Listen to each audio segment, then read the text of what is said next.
네, 이슈 폭격 진행하겠습니다. 이영풍 기자 나오셨습니다. 안녕하십니까. 김기영 전 부대변인 나오셨습니다. 안녕하세요. 네. 제가 오늘 이 KBS 아침 프로그램에 네. 더불어민주당 의원이 나와서 제가 질문을 던졌어요. 민주당의 아버지 이재명이라는 발언에 대해서 어떻게 생각하냐 했더니 이 사람이 갑자기 아이고 뭐 지나간 얘기를 뭘 하냐고. 지나갔습니까 그 얘기가? 그게 현재 계속 이슈가 되고 있는데 자기들한테 불리한 건 빨리 지나가야 되고 유리한 건 계속 우려먹는 그런 습성이 있죠. 아니, 그러면서 그거는 프레임이다 이러고 주장하더라고요. 어떤 프레임요?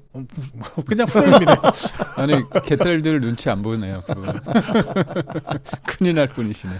이게 뭐 이재명이 민주당의 아버지라고 한 건요. 그 뭐 강민구 의원이 제가 봤을 때는 상태가 좀 불안한데. 강민구 이게 최고위원? 강민구? 강민구 최고위원 상태가 아주 불안한데요. 음. 이게 이제 북쪽에 있는 위대하신 수령 이거 아닙니까? 이거하고 똑같은 거예요. 그러니까 지금 민주자를 달고 있는 민주당이 지금 민주당이 아닌 거죠. 민주적인 프로세스나 이런 것으로 이루어지는 것이 아니라 오히려 오로지 이재명 눈치 보고 이재명에 대해서 줄을 서야 공천도 받고 정치도 할 수 있고 이렇기 때문에 지금도 위대하신 수령 이걸 부르는 거죠. 네, 아주 이거는 불안한 상태죠. 네. 우리 김기영 대변인은 고향이 어디세요? 저는 서울이고요. 아버지 어머니는 충청도 분이시죠. 그러시구나. 네. 이 강민구가 이제 이 비판이 들어오니까 남인 예법, 영남 남인의 예법이다 이랬거든요. 그 영남 분이시니까 제가 한마디 또 첨언을 해드리겠습니다. 이건요 태계 이황 선생님을 모욕하는 거예요. 태계 이황 선생님이 얼마나 유명하신 분이면 우리 화폐에 나잖아요. 화폐 돈에 나오지. 5,000원입니까? 거기 나오잖아요. 얼마나 이 유명하신 분을 이 영남 사림의 양거두가 저 남인 같은 경우는 저 태계 이황 선생님 우리 화폐에 나오는 분이고 북인은 저 남명 조식 선생 이렇습니다. 그래서 태계 이황 선생님은 어떻게 보면 독일의 막스 베버 같은 좀 이상주의 학자입니다. 그리고 남명 조식 선생 문화생들은 주로 이제 광해군 때나 임진왜란 때 정인홍 장군, 진주성 지켰던 김시민 장군 이런 행동주의파가 많거든요. 예. 그러니까 나름 영남 사림들이 족보가 있다니까요. 근데 그렇게 아부하고 이 아부 뜨는 사람을 남인의 예법이라고 한 것은 이 강민구 최고위원은 공부도 제대로 안 돼 있구나. 좀 심하게 말하면 좀 무식하구나. 이런 생각이 드는 거죠. 그래서 유림들이 지금 난리가 난 거 아닙니까? 유림들이 난리가 났어요. 난리가 났죠. 네. 그래서 그 남명 저 태계 이황 선생 모시는 유림 대구 경북 본부에서 성명서 내고 이재명 대표는 이거 다시 이런 일 일어나지 않도록 재발 방지에 힘써라. 그리고 강민구는 사퇴하라. 이런 성명을 냈죠. 그러면 지나간 얘기가 아니네. 계속 이슈가 되고 있습니다. 네. 아니 저는 보면 너무 강민구 최고위원을 몰아가는 거 아닙니까? 제가 왜 이 말씀을 드리냐면 강민구 최고위원은 그 분위기에 잘한 거예요. 잘한 거예요. 잘했는데 결과적으로 잘했어요. 네. 잘했어요. 왜냐? 잘 보세요. 그때 했을 때 이재명 대표가 화를 냈나요? 좋아했잖아요. 그 이후에도 많은 사람들이 그거에 대해서 문제 없다고 다 얘기했잖아요. 심지어 또 다른 표현이라고 했잖아요. 그 믿음의 또 다른 표현이라고 얘기를 했을 정도로 그분은 이번에 또 최고위원 나온다고 그러더라고요. 그러니까 결국은 비명 행사하고 친명 횡재하는 그런 분위기에서 그다음에 이재명 대표가 이재명이 처음으로 총선 이기고 단 다음에 처음으로 한 게 뭔지 아십니까? 의총에서 처음 한 게 최고위원 지명? 아니요. 그 의총에서 처음 한 게 뭐냐면 자기의 당원 당규 있지 않습니까? 그 1년 앞두고서 대권하고 당권 하는 거 그 얘기를 불을 지폈어요 그날. 그것들을 다 사람들 동원해 가지고 다 그거를 이른바 이제 당권을 또 한 번 잡기 위해서 그런 분위기를 계속 만들었단 말이죠. 그런 흐름 속에서 이 사람이 머리가 없는 게 아니잖아요. 계속 쭉 봤죠. 그러니까 자기가 착 등장을 할 때 그런 분위기에 맞춰서 한 거예요. 아부한 게 아니고 그럼 전술적으로 한 거네요. 아니, 당연히 아부했으니까 그런데 그러니까 제 말은 뭐냐면 이 사람을 두둔하는 게 아니라 이 사람은 그냥 원래대로 한 거예요. 근데 이거 꼬리 자르기 하고 그다음에 사람들이 하도 뭐라고 하니까 실제로는 좋으면서 뭐가 문제 있는 척 지금 뒤늦게 그러는 거죠. 그래서 제가 볼 때는 이 최고위원에 대해서 뭐라고 할 필요가 없는 게 이 모든 걸 만든 거는 이재명과 개딸이고 그런 분위기 속에서 이 사람은 그냥 살아남으려고 했을 그렇죠. 뿐이다. 어떻게 보면 생존 자, 본능으로. 우리 네. 그 갑자기 불쌍해 보이네. 예, 황상혁 우리 아미고 회원이 슈퍼챗 했는데 내용이 이래요. 눈물 나는 대한민국 하지만 자랑스러운 대한민국을 만들어 주신 우리의 진짜 아버지들 어머니들에게 경의를 표합니다. 진짜 아버지를 욕되게 하는 사악한 자들에게 벌을 뭐 이렇게 되어 있습니다. 네. 자, 뭐 하여튼 그 뭐 이재명 아버지 타령은 계속 되겠죠. 네, 계속 여러 가지 됩니다. 형태로 계속 될 겁니다. 네. 자, 그건 그렇고 원희룡이 이렇게 얘기했어요. 아버지로 등극하더니 대표직 사퇴라는 정치 코미디를 연출하고 있다 이랬는데 이재명이가 이제 대표직 사퇴를 했어요. 근데 이자가 곧 죽어도 아직 생각 중이다 이러더라고. 김기영 부대변인. 아니 저는 사실 어제 이거가 막 속보로 나오더라고요. 그래서 당 대표 나오는 거 뻔한데 그때 당 대표 나오는 것도 아니고 그냥 사퇴하는데 막 속보가 나오더라고. 그래서 아 급하구나. 왜냐하면 여튼 국민의힘은 전당대회 분위기로 가고 있지 않습니까? 관심이 쏠리고 있으니까 이런 거로 뭐 물타기 아닌 물타기. 그리고 이거는 소위 말해서 우리 기자들 사이에서는 특이사항이 없는 거거든요. 뭐 당연한 얘기잖아요. 이재명이 당대표 나온다는 얘기는 뉴스 자체가 안 되는 거예요, 원래는. 근데도 불구하고 쪼개기, 살라미 전술처럼 사퇴는 일단 하고 다시 도전한다는 거는 또 뭔가 뭐 숙고하는 듯한 하나부터 열까지 이렇게 계산적으로 하는 게 좀 저는 좀 뭐랄까 치근하기까지 하더라고요. 저는 이 대목에서 그 어떤 그런 화면이 생각났어요. 그런 화면이 우리 보도된 이 화면들 보면은 절도범이 시계방에 가서 몰래 이제 뭐 시계, 고급 시계 이런 걸 훔치다가 훔쳐서 이제 나가는데 본인이 바켓을 뒤집어 쓰고 들어와요. 바켓을 뒤집어 쓰고 들어와서 훔치고 또 바켓을 뒤집어 쓰고 나가서 도망가요. 그러면은 못 잡을 것 같았는데 바로 잡히죠. 네, 그거하고 똑같습니다. 이게 본인 혼자 이렇게 하면 모를 거야라고 하는데 밖에서 쓰고 들어온 절도범이나 또 그 라면 박스 쓰고 아니 그런 도둑들이 많이 있더라고. 있어요. 그래서 그 심리 상태가 뭐냐면 이렇게 하면 모를 거야라고 하죠. 내가 아무것도 안 보이니까 사람들도 나를 못 볼 거야. 그 금방 잡힙니다. 왜냐하면 CCTV 추적하면 금방 잡히는데. 꾸엉이네, 꾸엉.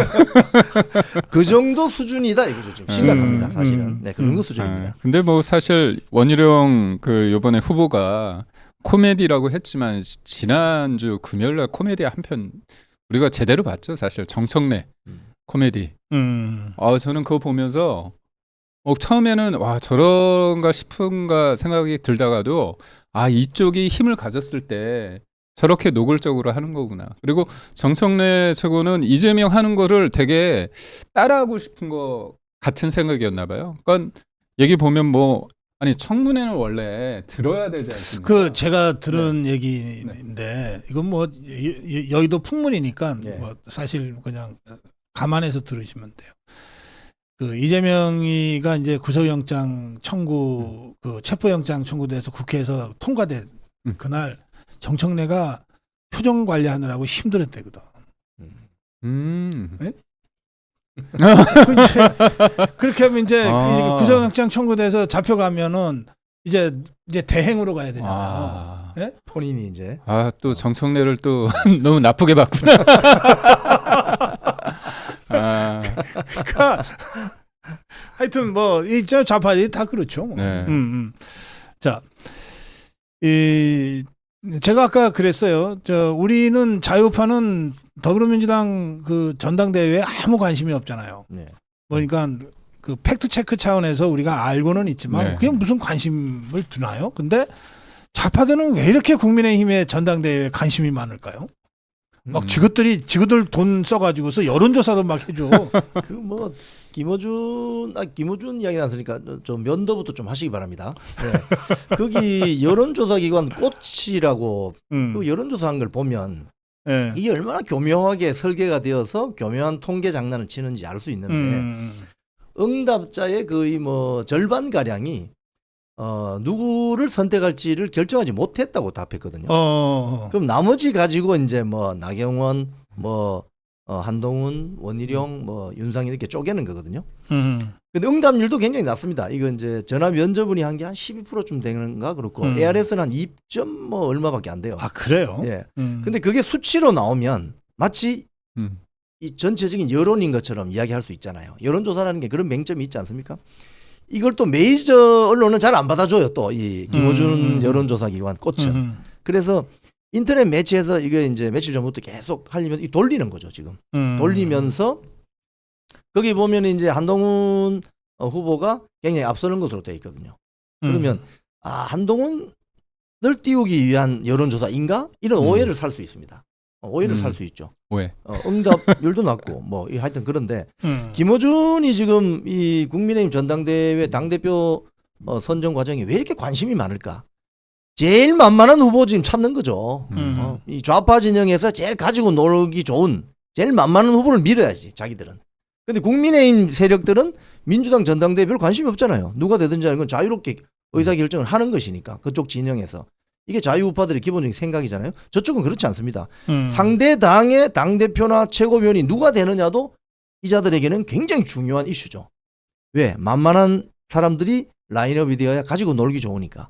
이런 차원에서 진행이 되는 거죠. 이런 작업들이. 그 점에서는 저 종북주사파들이 우리 자유파보다는 확실히 전략적이고 전략적이죠. 치밀하고 예. 치열해요. 예. 예, 어떻게든 역선택해서라도 그렇죠.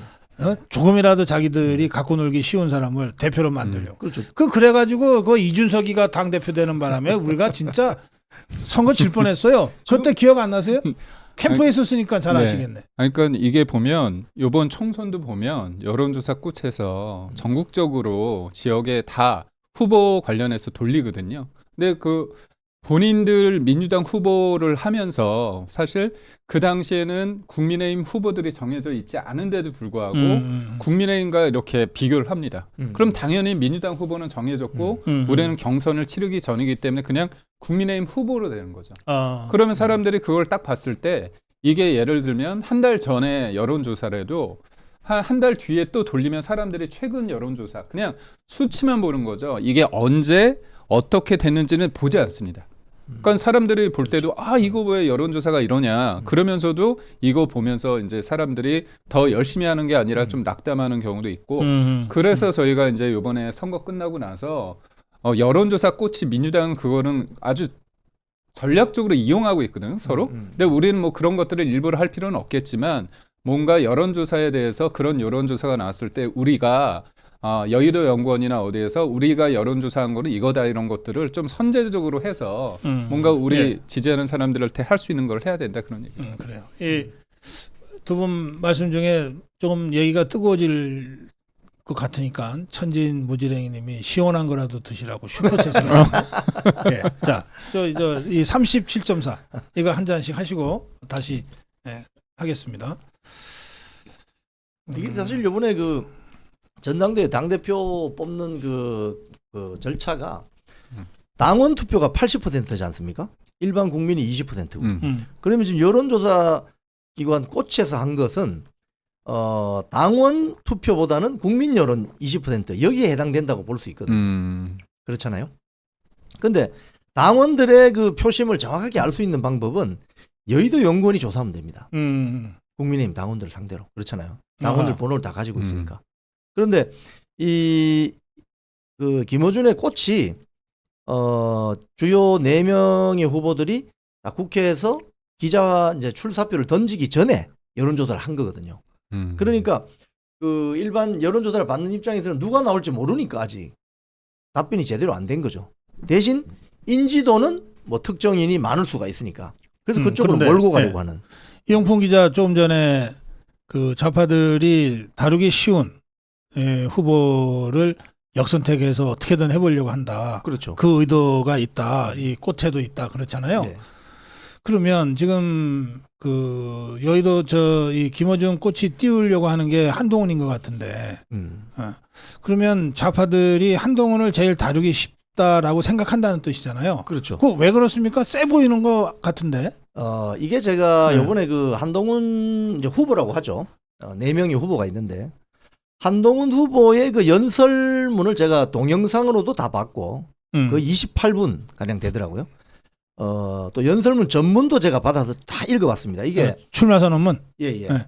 글자로도 읽어봐야 되고 또 동영상의 그 표정 같은 것도 봐야 돼요. 그래서 둘 다를 봐야 됩니다. 그러니까 4명을 거의 다 봤어요. 제가 보니까 한동훈 저 후보 같은 경우는 이 소문난 잔치집에 먹을 거 없다.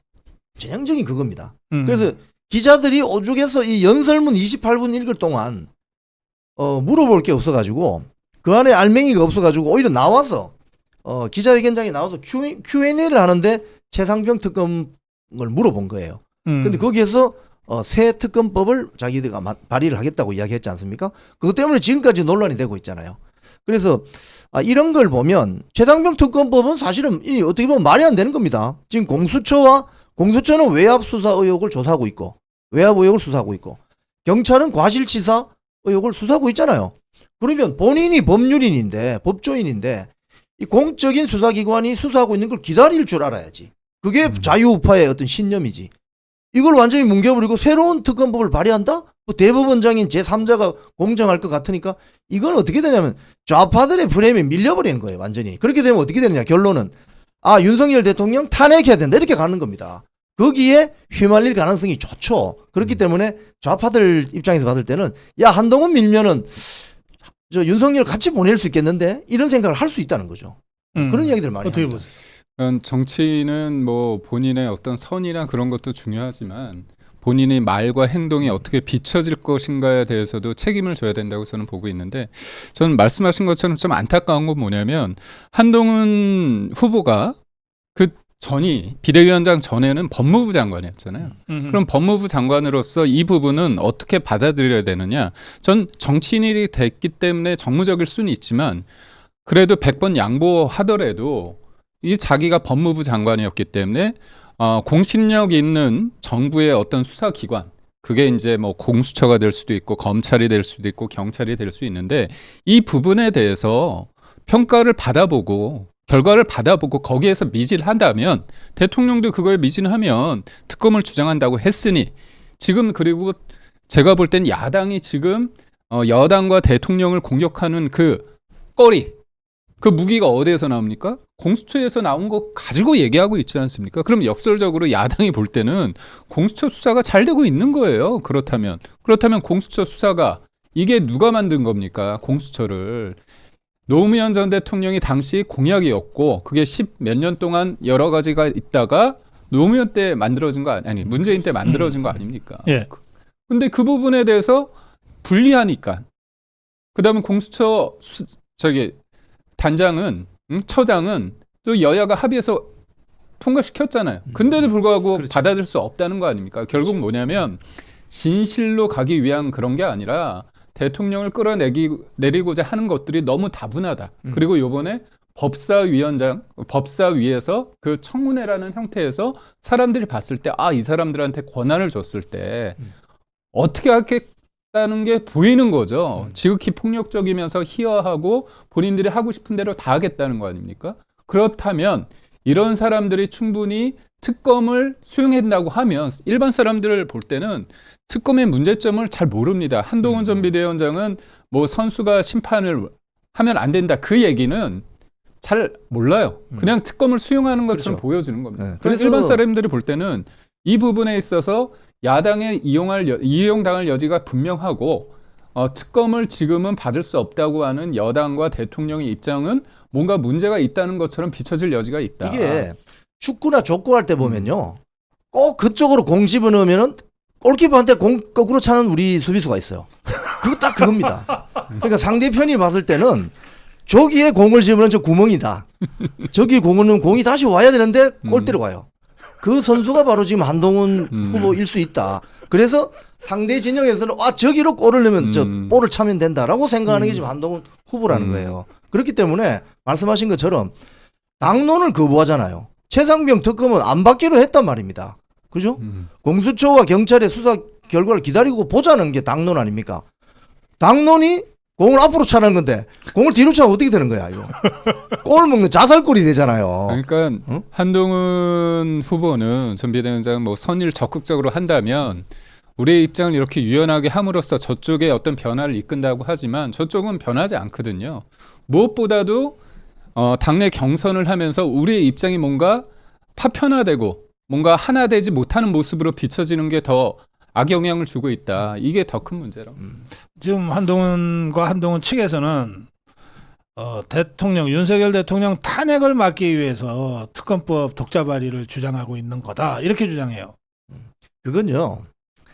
이렇게 해야 됩니다. 머리를 돌리려면 180도만 돌리면 돼요. 360도 돌려버리면 다시 돌아오게 돼 있어요. 원래 자리로. 예? 그러니까 머리가 너무 좋아도 이게 문제입니다. 예? 이 전교 1등 하던 사람들이 문제가 이건데 180도만 돌리세요. 그래야만 경기가 보이고 전체 게임을 어떻게 수행할 건지 보이는데 360도 돌면은 그냥 그 자리로 돌아옵니다. 그러니까 아무리 머리가 좋아도 그렇게 머리 좋으면 안 되는 거죠. 그래서 볼을 앞으로 차야지 뒤로 차면 안 되잖아. 지금 뒤로 차고 있어요. 지금 나경원, 원희룡, 윤상희는 다 앞으로 차고 있다고요. 골을 넣기 위해서. 그런데 왜 뒤로 차냐고.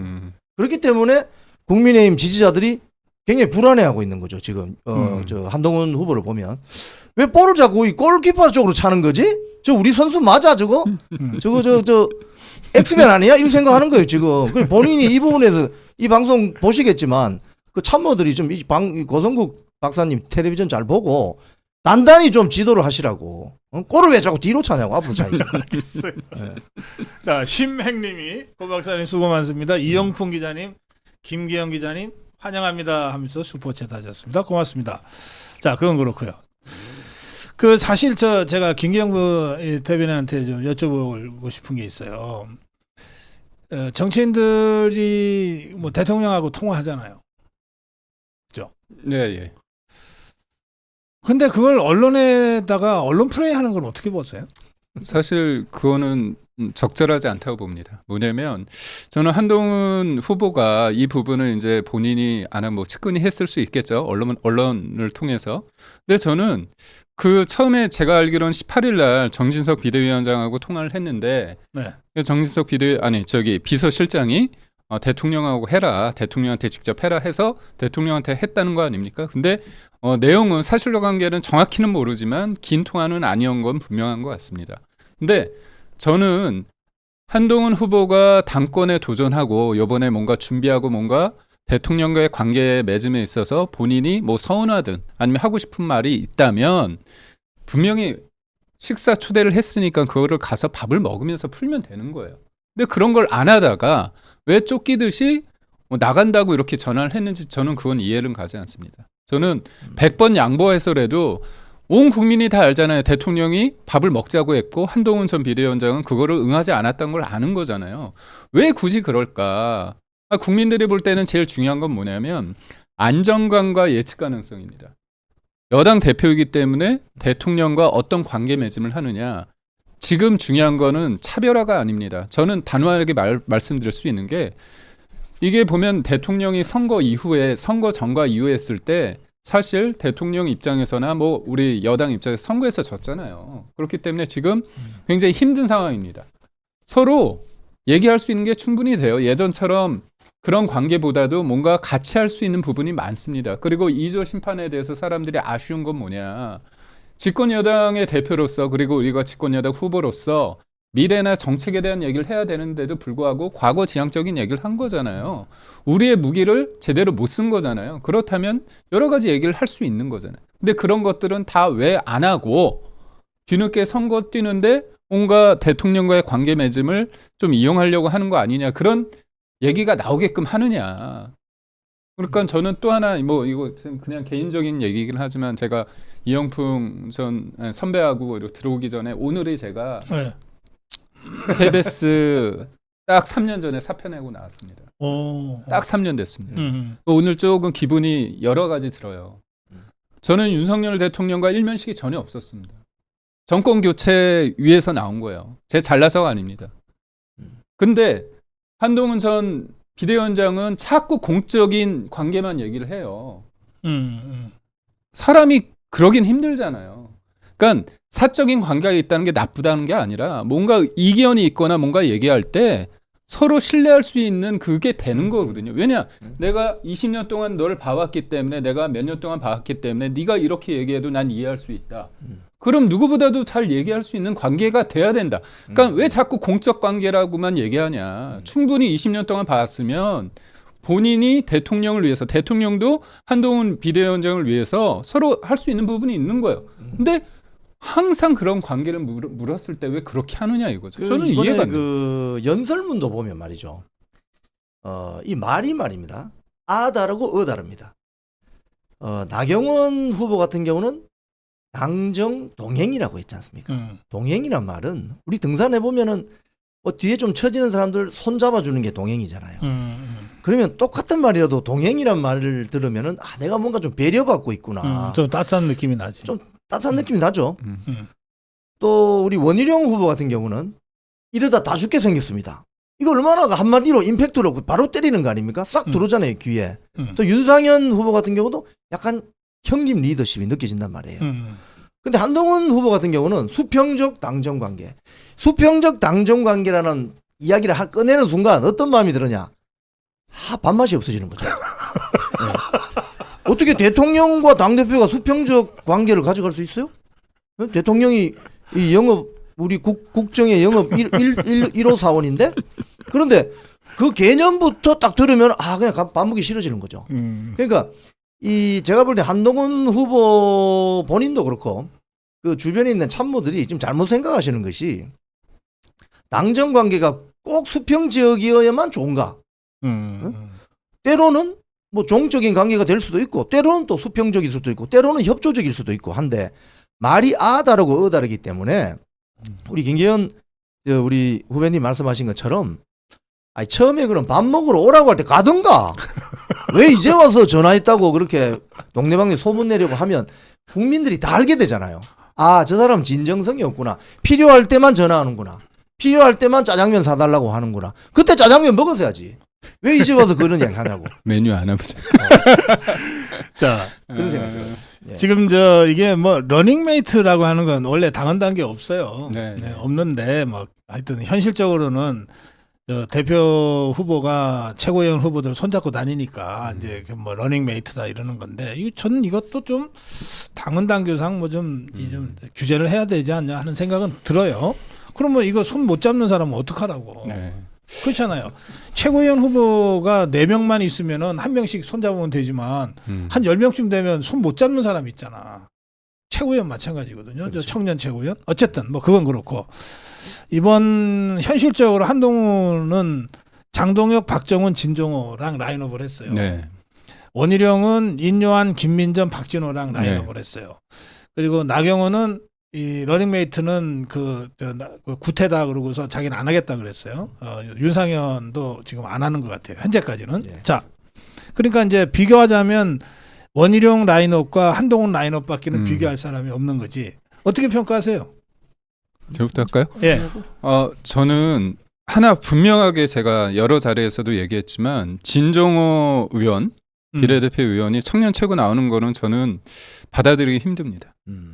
왜냐하면 이틀 전에 원외 위원장들이 모였습니다. 성찰과 각오라는 모임이 있어서 한 40여 명 모였어요. 거기 일요일 날 다 그 출마 선언을 했던 네 분이 다 왔습니다. 다 왔는데 제가 납득이 안 가는 건 뭐냐면 청년 최고는 뭔가 스토리가 있어야 돼요. 당의 청년들과 함께하면서 헌신했던 그런 게 있어야 됩니다. 근데 진정호 의원 비례대표 저 뭐 존중합니다. 존경합니다. 근데 그분이 청년 최고에 도전하는 거는 납득하기 힘든 거예요. 그분이 뭘 했습니까? 이 당에 대해서. 열심히 하고 뭔가 감동을 주고 그런 부분으로 배지를 다는 것까지는 이해하지만 왜냐 그때 무슨 일이 있었냐면 이틀 전에 천안에 있는 모 그 청년이 원래 청년 최고를 준비했대요. 근데 이 얘기를 하면서 본인은 나서지 않겠다는 겁니다. 그래요? 한 청년의 꿈, 이게 한 청년의 꿈이 아닙니다. 많은 사람들이 보고 있는 거예요. 2016년에 김병관이라고 분당에서 국회의원이 된 사람이 있습니다. 그 사람 엄청 부자예요. 게임 웹젠인가요? 그 수백억 자산이에요. 수천억 자산가인데 그때 민주당에서 이동학 최고 그다음에 장경태도 나왔습니다. 그때. 근데 김병관이 됐죠. 그때 저는 이제 출입 기자였기 때문에 그때 민주당에 있던 청년들이 다 욕했습니다. 저는 그건 맞다고 봐요.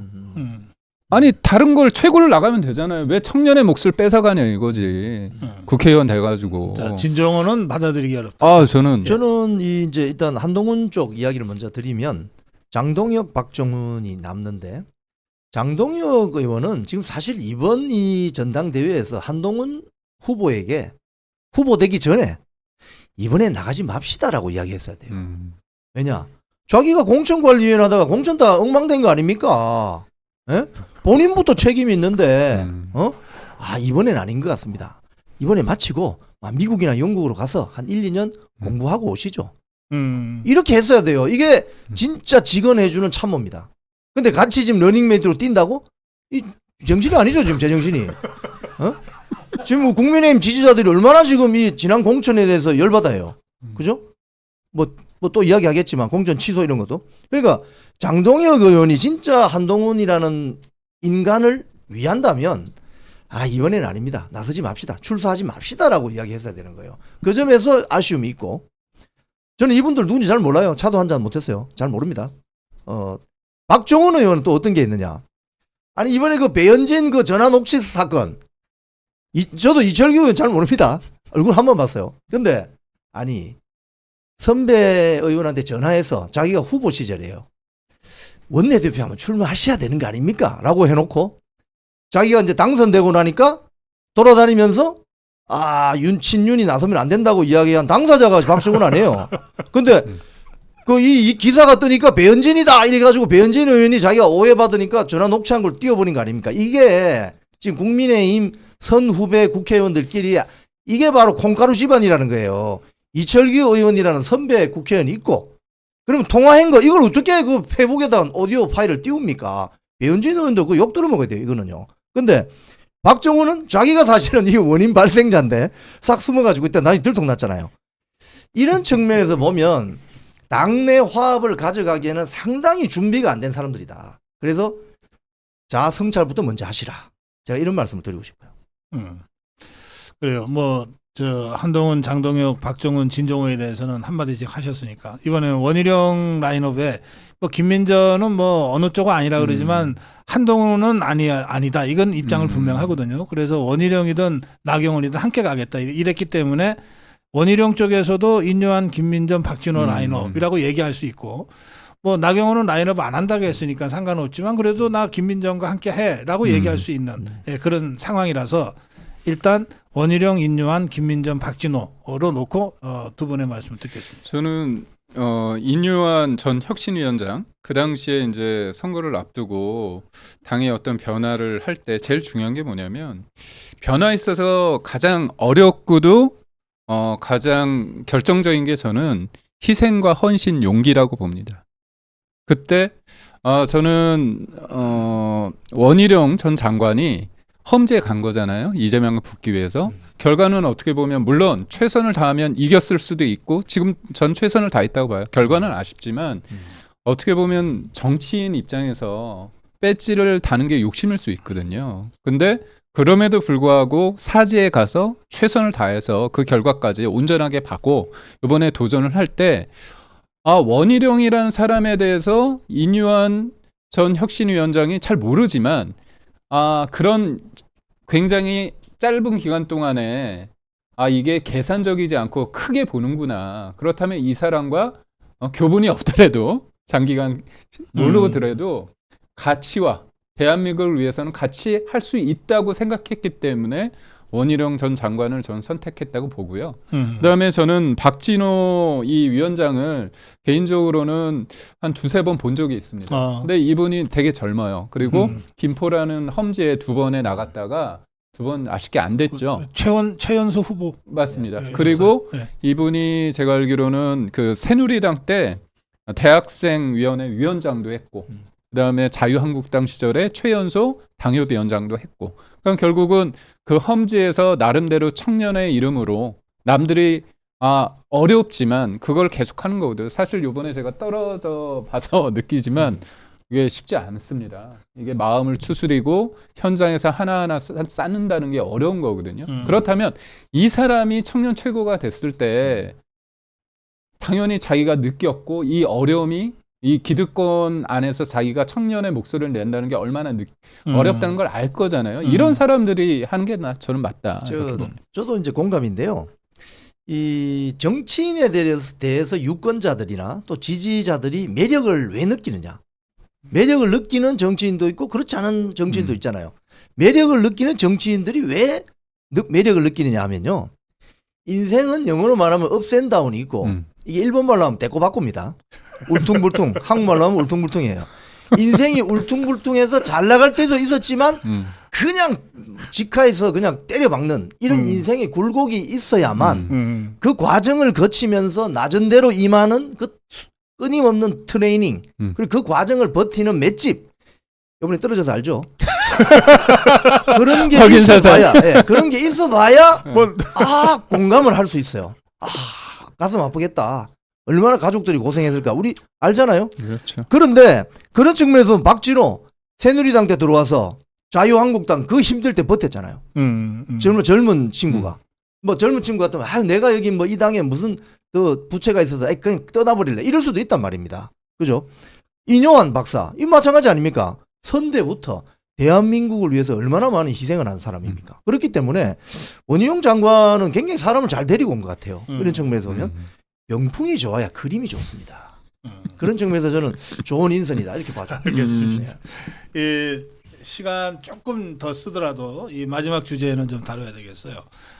국민의힘에서 장해찬, 도태우 두 사람 복당을 검토하고 있다 그랬는데 그 어떻게 보시는지요? 이거는 검토할 게 아니고요. 빨리 결정을 하세요. 왜냐하면은 제가 이 두 분의 스토리를 제가 좀 압니다. 자, 제가 부산에 있었으니까 장해찬 아니 10여 년 전에 정말 젊었을 때 젊은 혈기에 페북에다가 조금 오버하는 글을 쓸 수 있잖아요. 그게 뭐 범죄 행위입니까? 또 도태우 아니 5.18에 대해서 어떤 자유로운 토론 과정에서 이야기한 거 그걸 막말이라고 해가지고 공천이 결정된 사람을 취소하는 게 어디 있습니까? 이거는 홍준표 대구시장이 말씀하신 것처럼 공천이 결정되면 그 마지막 결정은 그 해당 지역 유권자들이 결정하도록 해줘야 되는 거예요. 근데 공관위에서 그 공천 취소 막말했다고? 막말로 치면요 양문석이나 김준석은 그냥 그러면 지옥 가야 돼요. 그렇기 때문에 이거는 검토하는 차원이 아니고 바로 결정해서 복당시켜야 됩니다. 저는 그렇게 생각합니다. 예. 그러니까 선거라는 과정에 있어서 중도 사람들의 어떤 그런 거에 대해서 뭐 표현이 그렇지만 눈치를 볼 수는 있다고 봅니다. 근데 저는 그 어떤 사람의 어떤 평가는 입체적으로 봐야 되거든요. 그러니까 저는 두 분 중에서 장해찬 최고 같은 경우는 제가 선거 기간 동안에 쭉 봤기 때문에 대선 과정 그다음에 그 이후에도 쭉 봤기 때문에 제가 뭐 개인적으로 잘 알기 때문에 이 말을 할 수 있다는 게 장점일 수도 있고 뭐 주관적으로 치우칠 수도 있다고 보지만 장해찬 최고가 우리 윤석열 정부의 탄생과 그 이후에 했던 그런 공이 있잖아요. 근데 10여 년 전에 그 글 가지고 한 부분에 대해서 저는 좀 과하게 불이익을 받았다고 봐요. 그러니까 말씀하신 것처럼 경선을 통해서 후보가 됐다가 된 부분은 어떻게 보면 그 지역의 유권자 표로서 심판받으면 되거든요. 이게 다 알려졌으니까. 근데 이제 공천을 이제 탈락을 시킨 거죠. 그러고 나서 이제 지났습니다. 그렇다면 장해찬 최고 같은 경우에 대해서 이제 평가가 다시 기회를 줘서 여기에서 저는 충분히 당에서 얘기를 해서 저는 복당하는 게 맞다. 그렇게 봅니다. 근데 이거를 좀 더 우리가 사후에 벌어진 일을 좀 보면요. 도태우를 공천 취소함으로써 대구 투표율이 엄청 낮아졌습니다. 대구 투표율이. 그러니까 투표장에 가기 싫은 거예요. 그러니까 우리 집토끼 지지자들을 투표장으로 못 데리고 가는 그런 부작용이 났습니다. 도태우 공천 취소는. 그렇기 때문에 이거는 공관위나 비대위가 아주 잘못한 거예요. 그리고 수영구 같은 경우도 장해찬 후보가 나왔던 수영구 같은 경우도 그 이제 땜빵에서 넣은 후보 겨우 됐습니다. 겨우 사실은 이게 표가 분산되는 바람에 즉 영남 지역에는 아무나 꽂아도 된다고 착각한 것인지 아니면 노태우 장해찬이 미웠던 것인지, 그죠?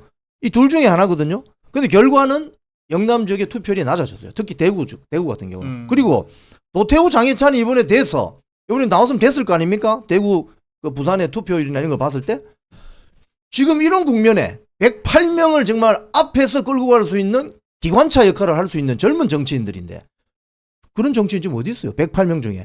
지금 108명이 이 말씀 나와서 드리는 말씀인데요.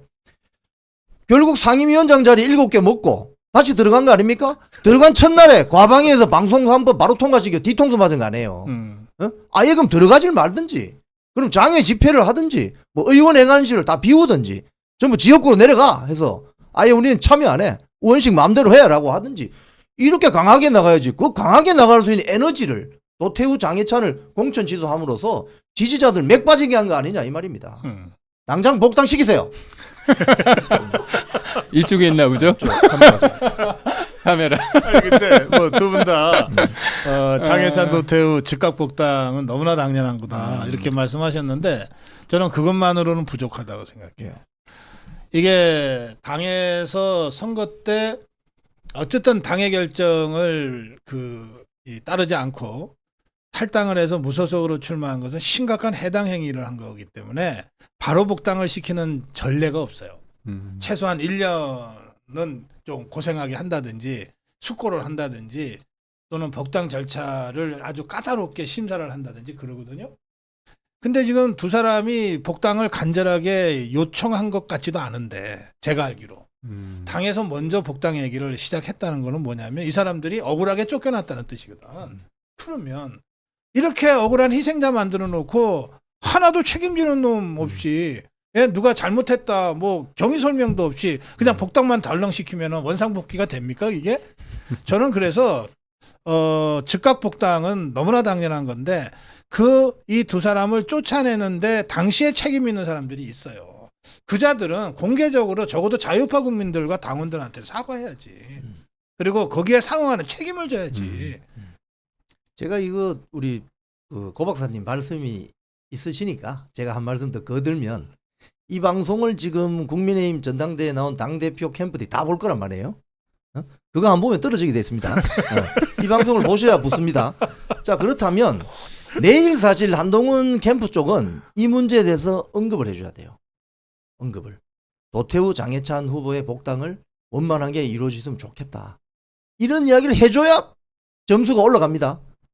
이 방송을 보시기 바랍니다. 그래서 말씀하신 거 맞아요. 원칙적으로 탈당을 해서 무소속으로 나오게 되면 자당의 후보가 투표율이 떨어지는 기 때문에 해당 얘기가 될 수 있죠. 하지만 얼마나 억울했으면 당에서 이런 이야기가 나오냐 이거예요. 이거는 즉각적으로 이루어지는 게 좋을 것인데 명분을 잘 찾아서 해주고 특히 한동훈 후보가 그 당시 비대위원장이었기 때문에 여기에 대해서는 한마디를 해주는 게 좋습니다. 다른 사람들은 뭐 나경원, 뭐 원희룡은 직접 뛰고 있었고 나경원도 마찬가지고 그죠? 윤상현도 마찬가지고. 그래서 전 비대위원장이었기 때문에 본인의 책임이 전적으로 없다고 말을 못해요. 그렇기 때문에 내일 아침에 메시지를 하나 발표해 주시는 것이 득표에 도움이 돼요. 오성국 TV 열심히 보시기 바랍니다. 친절한 영풍 씨. 아주 친절해요. 자, 이게 다들 너무 두 분 말씀하시는 거 아주 재밌게 보고 계신데 그래도 시간을 너무 끌 수는 없으니까 이제 마무리 한 말씀씩 듣는 걸로 끝내겠습니다. 김기영 부대변인. 저는 이게 선거든 우리의 얘기든 혼자 하는 게 아니잖아요. 누군가가 듣고 누군가 반응하고 특히 우리의 선거, 우리의 워딩을 민주당 이재명은 듣고 있고 그걸 이용하려고 그럽니다. 그러니까 저는 그거예요. 선거 전에 그다음에 이재명이 아주 온전한 사람이라면 특검을 해도 상관없지만 특검의 목적이 대통령을 끌어내리고자 하는 게 다분하고 그거는 사람들이 다 상식적으로 알고 있지 않습니까? 그렇기 때문에 내가 어떤 거에 대한 입장을 낼 때는 나의 생각이 어떻게 이용되고 또 역으로 활용될 수 있는지에 대해서 좀 생각을 해야 되는 부분이 있다. 그리고 정치라는 거는 제가 볼 때는 원칙이 무엇보다 중요하다. 불리하더라도 국민을 믿고 그거를 불확실한 가운데 길을 내는 게 정치다. 저는 그걸 강조하고 싶습니다. 이 방송을 많은 우리 저기 국민의힘 당원분들이 보시고 계실 거예요. 이 방송은 아주 충성도가 높은 방송이기 때문에 제가 유튜브 많이 다녀봐서 압니다. 방송국 TV가 굉장히 충성도가 높습니다. 그런데 미국의 역사를 바꾼 당 대표, 즉 대통령 후보 레이건, IQ가 그렇게 높은 사람이 아닙니다. 그리고 저 영국의 역사를 바꿨던 대처 총리도 원래는 법학도가 아니에요. 화학자, 화학 전공자예요. 근데 이 사람들이 한 사람은 대통령이 되고 한 사람은 총리가 되어서 미국과 영국을 바꾸고 전 세계를 신자유주의의 물결로 넘치게 만드는 역사적인 인물이 됐습니다. 자, 이번에 국민의힘 전당대회에서 당대표를 뽑는데 저는 과감하게 이 방송을 보시는 분들께 주문하고 싶습니다. IQ가 높은 사람보다 EQ가 높은 사람을 뽑으세요. 그러면 국민의힘의 미래가 열립니다. IQ 너무 좋은 사람들은 워낙 많기 때문에 참모로 쓰면 됩니다. 대신 EQ가 풍성한 사람들은 그렇게 많지 않아요. 그래서 EQ가 풍성한 사람을 당대표로 세워야 국민의힘이 뭔가 에너지가 더 생길 수 있다. 그렇게 생각합니다. 내일 저 아침부터 저 각 후보 캠프들이 허브 등짝에 EQ 써놓고 다니거든요.